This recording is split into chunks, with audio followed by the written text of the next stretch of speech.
धुंधुभीर निर्हाद नामक दैत्य का व्याग्रह रूप से शिव भक्त पर आक्रमण करने का विचार और शिव द्वारा उसका वध।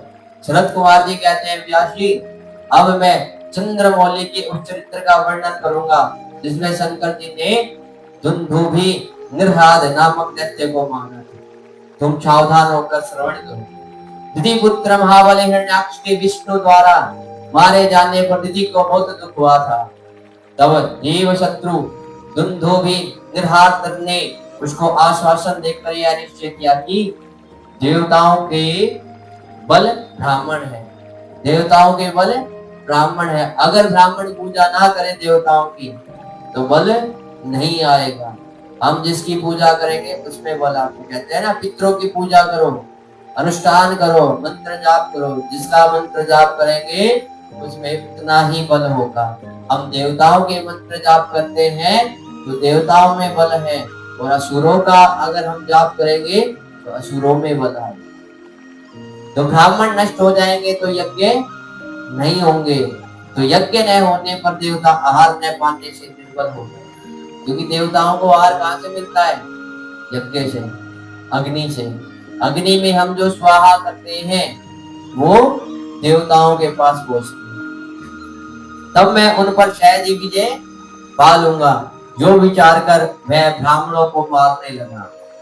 ब्राह्मणों का प्रधान स्थान वाराणसी है, यह सोचकर वह काशी पहुंचा और वन में वनचर बनकर सुविधा लेते हुए, जल में जलचर बनकर स्नान करते हुए और रात में व्याघ्र बनकर सोते हुए ब्राह्मणों को खाने लग गया। एक बार शिवरात्रि के अवसर पर एक भक्त अपनी पर्णशाला में देवादिदेव शंकर का पूजन करके ध्यानस्थ बैठा था।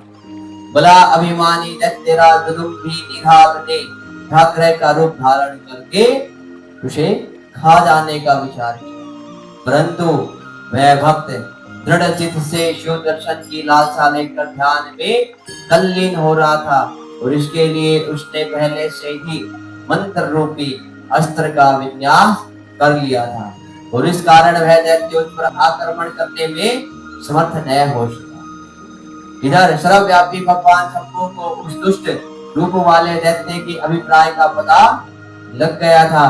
तब शंकर ने उसे मार डालने का विचार किया। इतने में जो ही उस दैत्य ने व्याघ्र रूप से उस भक्त को अपना ग्रास बनाना चाहा, जो ही जगत की रक्षा के लिए मणि स्वरूप तथा भक्त रक्षण वे कुशल बुद्धि वाले त्रिलोचन भगवान शंकर ने वहां प्रकट हो गए और उसे बगल में दबोच कर उसके सिर पर वज्र से भी कठोर गुस्से से प्रहार किया।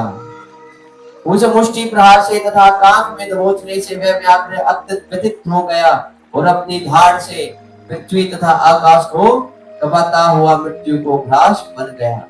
उस भयंकर शब्द को सुनकर तपस्वियों का हृदय कांप उठा। वे रात में ही उस शब्द का अनुसरण करते हुए उस स्थान पर आ पहुंचे।